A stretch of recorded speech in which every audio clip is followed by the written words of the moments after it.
Que alegria! Nós estamos no domingo da ressurreição. Depois da morte, na sexta-feira, a palavra de Deus nos diz que Jesus Cristo ressuscitou no domingo, 7 horas da manhã. E ao longo desta semana, nós ficamos aqui no Evangelho de João, lendo textos da palavra de Deus no Evangelho de João que nos mostraram sinais indicativos que mostram a história viva de Jesus e o seu caminho rumo à cruz. Mas a cruz não foi o último evento. Graciosamente, poderosamente, a cruz apontou que o domingo viria. E aqui estamos nós para refletir na beleza da ressurreição de Jesus. Mas nós não vamos ler hoje a cena da narrativa dos evangelhos que mostram que Jesus Cristo ressuscitou. A exemplo do que temos feito nesta semana, nós vamos meditar no Evangelho de João, no capítulo 11, do versículo 1 até o versículo 46, são 46 versículos, um texto bem longo, bem rico em detalhes, mas que mostram mais um feito de Jesus, mais um sinal de Jesus. E este sinal é justamente a ressurreição de um amigo de Jesus, Lázaro. Ele era irmão de Marta e Maria, duas amigas de Jesus. E a gente pode dividir estes 46 versículos em 3 blocos. Eu vou fazer um resumão aqui desses 3 blocos para você. O primeiro bloco a gente pode colocar do versículo 1 até o versículo 16. Nesses 16 primeiros versículos, o que nós temos aqui na narrativa? A gente vê justamente Jesus Cristo com seus discípulos e aí quando chega a notícia, a informação de que Lázaro estava doente, que era para Jesus Cristo ir até Lázaro para que ele pudesse evitar que o pior acontecesse. E o pior seria a morte de Lázaro. Jesus Cristo sabe disso e ele diz, olha, ele toma o conhecimento da doença e aí ele diz, esta enfermidade ela não é para a morte, mas é para a glória de Deus. Que resposta surpreendente. Mas Jesus não vai para o lugar onde Lázaro estava de bate-pronto. Ele ainda demora e mais de um dia, demora dias. Mas a palavra de Deus nos mostra que Jesus Cristo, ele diz, nesse período em que ele não foi para lá, ele diz, olha, ele já morreu. Ele já morreu. Aí a gente tem um segundo bloco desta narrativa, que vai do versículo 17 até o versículo 37. Nesses 20 versículos, a gente tem exatamente a descrição da cena de como Jesus Cristo, quando Jesus Cristo chegou no lugar em que onde Lázaro estava, já morto. Neste lugar, nestes 20 versículos, quando Jesus Cristo, a gente tem as reações de Marta, em primeiro lugar, e depois de Maria. E tanto Marta quanto Maria, elas lamentam Jesus Cristo ter chegado. Embora estão muito felizes que Jesus Cristo estivesse lá, era um ato de compaixão, de compadecimento daquela situação tão difícil, mas elas dizem, se o Senhor estivesse aqui, isso não teria acontecido. E aí, do versículo 38 até o final da passagem, que vai ao versículo 44, a gente vê Jesus Cristo, ele realizando, pelo seu poder, a ressurreição de Lázaro.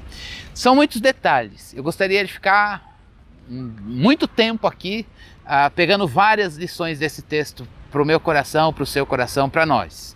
Mas eu não vou fazer isso. O destaque que eu quero dar está no versículo 25, que diz: disse-lhe Jesus está dizendo isso à irmã de Lázaro,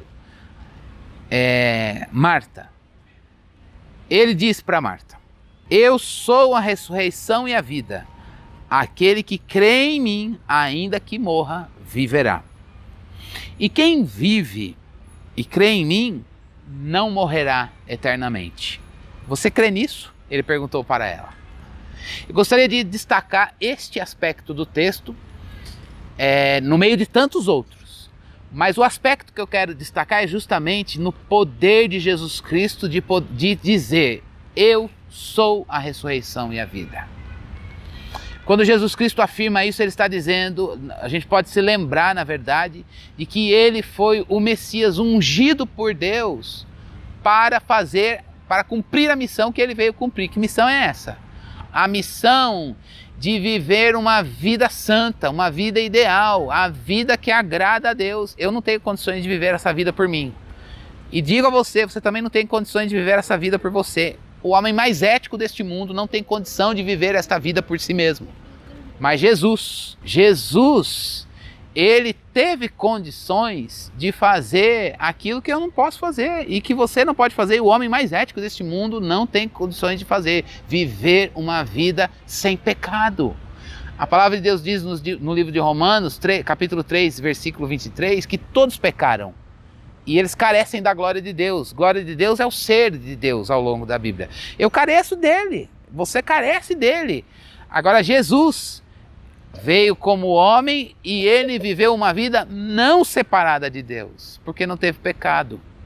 E é como homem impecável que ele foi obediente até a morte e morte de cruz. Ele viveu neste mundo uma vida sem pecado. E ele não fez isso para ser um exemplo só. Ele não veio isso para ser alvo da nossa admiração, para entrar numa galeria de homens que marcaram a humanidade.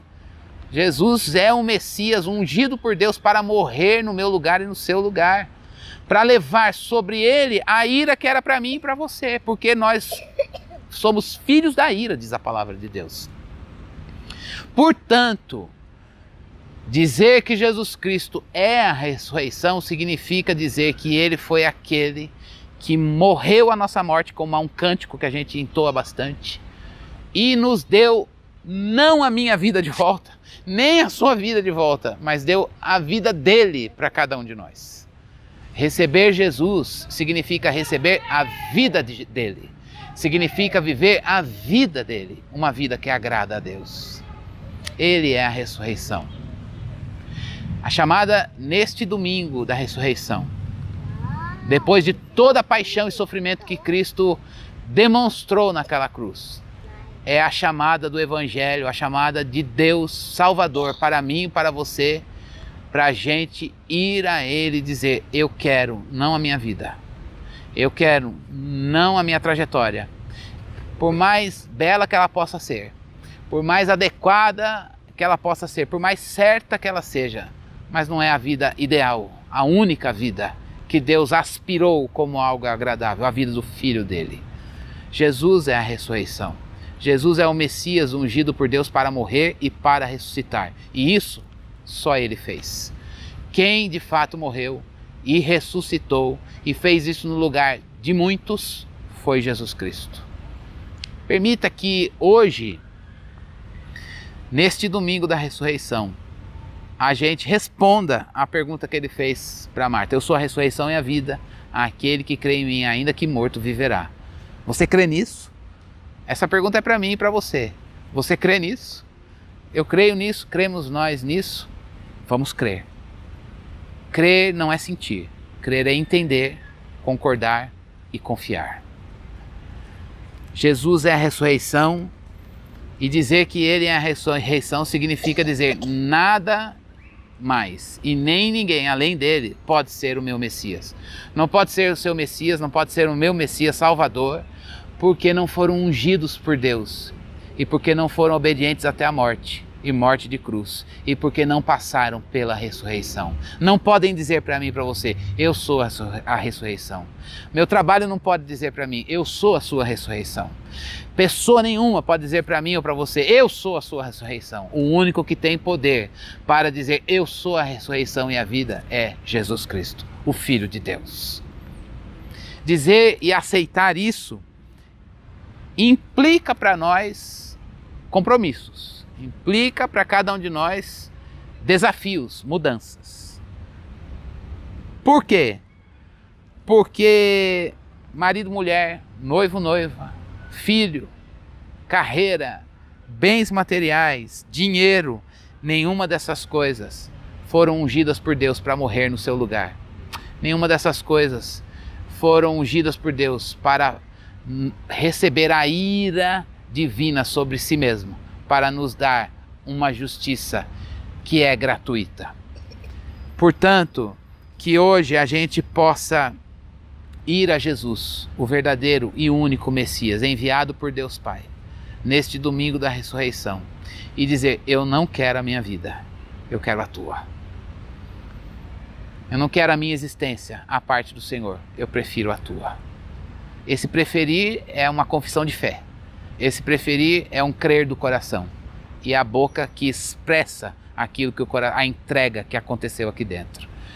Que ao longo desta semana, esse é o nosso desejo, a palavra de Deus lida, ela tenha ecoado no seu coração, tenha edificado tua fé e tenha chamado você para o Evangelho, tenha chamado você para Jesus.